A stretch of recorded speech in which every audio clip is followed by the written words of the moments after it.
Hello again, everyone, and the Oscars are tonight. Alright, that's pretty exciting. I should let everybody know I'm not going to be able to release every video coming up in the next... I'm not going to be able to do every actor ranked. I'm not going to do every actress in a leading role. Director I can't do, but I will give you my assumptions. Who will win in the Best Actress category? That's going to be Glenn Close, but that is by far not the best. It's probably the worst of all the nominees. Plus, also, I think the one that should win is either Melissa McCarthy from Can You Ever Forgive Me, and or Lady Gaga from A Star Is Born, because both of those were actually pretty groundbreaking. I don't see anything groundbreaking. I've been pretty sick recently. That's why I haven't been uploading as much as I have. I also wasn't able to do everything I could possibly. I'm currently at work right now, but I'm going to give you my last video, which is Best Picture ranked.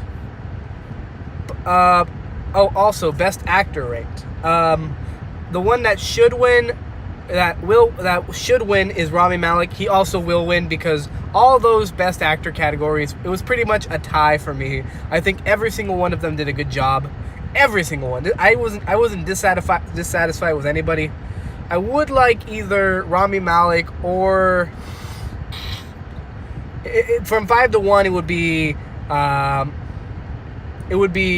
Willem Dafoe. Number 4 would be Viggo Mortensen. Number 3 would be Christian Bale. 2 would be Bradley Cooper, and 1 would be Rami Malek. But I think Rami Malek has this in the bag. I don't see it any other way. He's got the BAFTA, he's got the Critics' Choice, Golden Globe. He's got every award possible under the sun. He's just got this under the bag. For Best Director, I wanted Bradley Cooper to be nominated so he could win this, but he's not going to be nominated. I've given up at this point. But he will win. I think the winner for Best Director will be Roma's director, but I think Yorgos Lanthimos from The Favourite should win. That's just pretty much my category pick.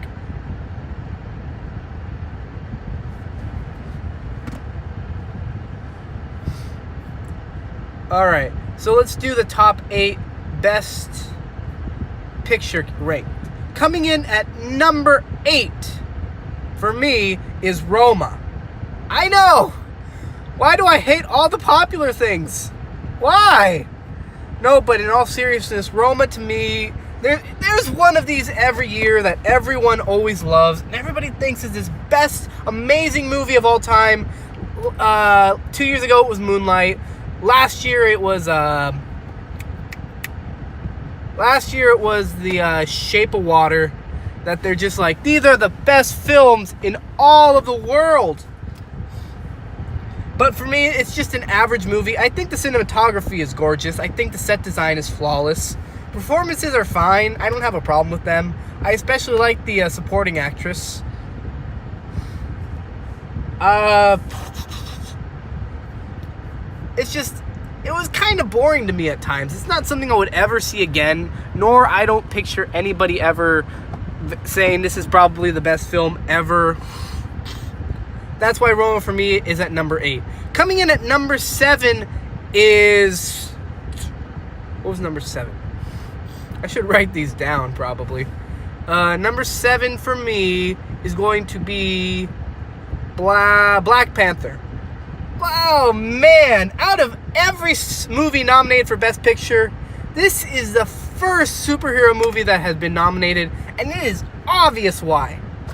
Ever since Michael B. Jordan said that line that they were keeping them in those, were just like keeping them in trainment camps, I'm like, yeah, that's why this movie's nominated. It has nothing to do with the fact that it's the best in film, and it's really not. This is the movie that made me realize how political the Oscars really are. And that's not bad.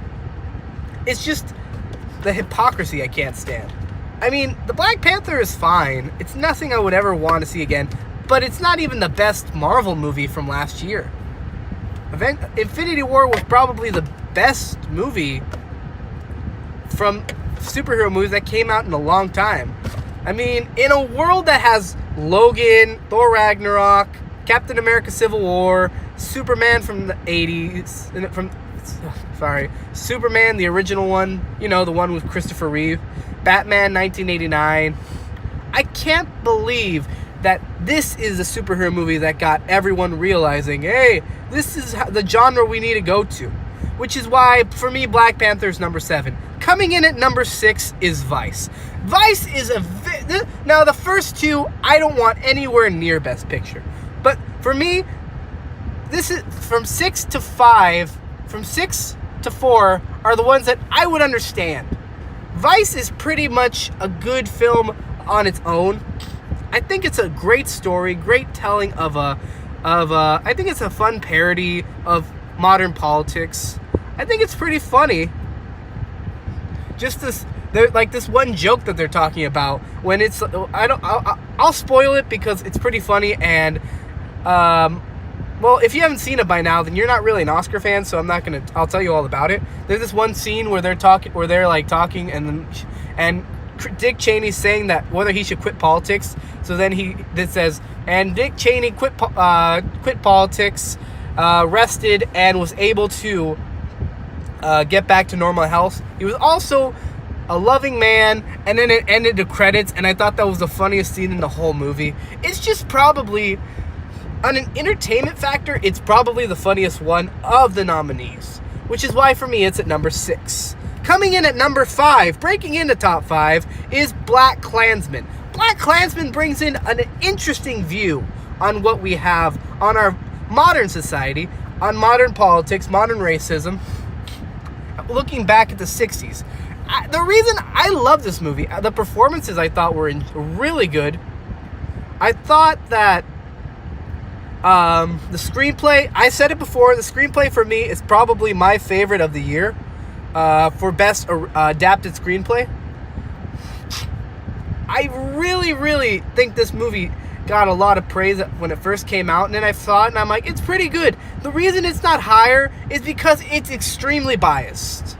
By that I mean Spike Lee has been notorious for this kind of thing, but I don't push the movie down. The reason I'm pushing it down is because it gets extremely preachy, especially towards the last scene of the movie. You know what I'm talking about, when they're pretty much downgrading Trump and everything. I mean, the reason I didn't like that, I don't talk politics myself because I'm not that wisdom-ish that I know everything about politics, like I'm claiming like I'm this great messiah. But what I don't like is that he's so ignorant. He didn't even look at the whole speech. He's just putting that one spark note in that movie just to make it look like, oh, we have a man like David Duke in the presidency, which is very far-fetched. Which is why I pushed it down a few notches. It's a very political movie, and I wish Spike Lee didn't take that. It wasn't so preachy about it with his political views. I would have been perfectly fine with the movie. It would have even been a little bit higher if it wasn't for that. But it is good for me. Which, for me, makes it number 5. Coming in at number 4 is The Favorite. Now, Favorite, what should I say about The Favorite? It's weird, it's quirky, it's everything that I don't want in movies, yet I enjoyed it. The performances were out of this world. For me, I think Emma Stone should get the Best Supporting Actress.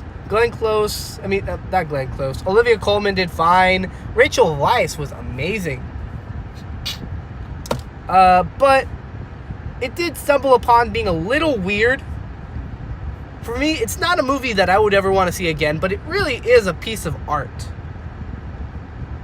Which is why, for me, it's at number 4. Coming in at number 3 is, we're going to break it down to number 3. Number 3 is A Star Is Born. Now, this movie is perfect in every which way. For me, when I first saw this, I was like, oh my God, it's such a lovey-dovey movie. Why is it so lovey-dovey? But thinking about it more, this movie was flawless. The performances were out of this world. Both of these performances for me are runner-ups for Best Actress in a actress and actor in a leading role. Sam Elliott, also a supporting actor, for me as a runner-up. But it is for me, very amazing. It didn't feel predictable to me. It felt like everything I wanted in the movie and more, which is why it's number 3. Coming in at number 2, breaking into number 2, this is the movie I want to win, but I don't think it should win because it's not that great a movie. But for me, it is that great a movie. Number 2, for me, is Bohemian Rhapsody. Now, hear me out. Bohemian Rhapsody has a weird script, and sometimes it's not even the best editing. And for me, I thought it was pretty good because I thought the Rami Malek performance for me nailed it. Pretty much the best performance of the whole year. And it brought an entertainment level that I never, ever anticipated. I was expecting just an average, boring, run-of-the-mill biopic. But it was everything awesome about biopics. Oh my God, they were like the Live Aid, and then they got the modern, everything about, I don't care about the historical accuracies because it's freaking awesome. Oh my God, it was so cool. It was everything awesome about movies, and I want another one. But it's so flawed and so bad. Like, so sometimes I even was like, oh my God, this is horrible, but it's amazing, and I wanted to win.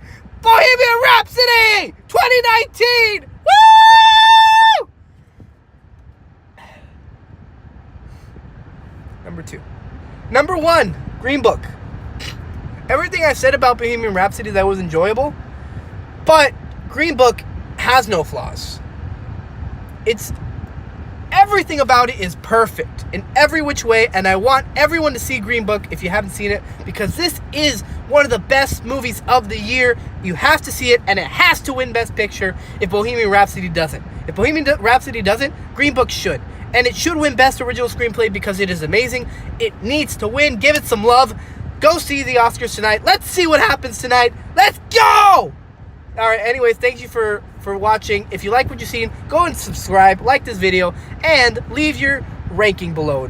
All right, peace.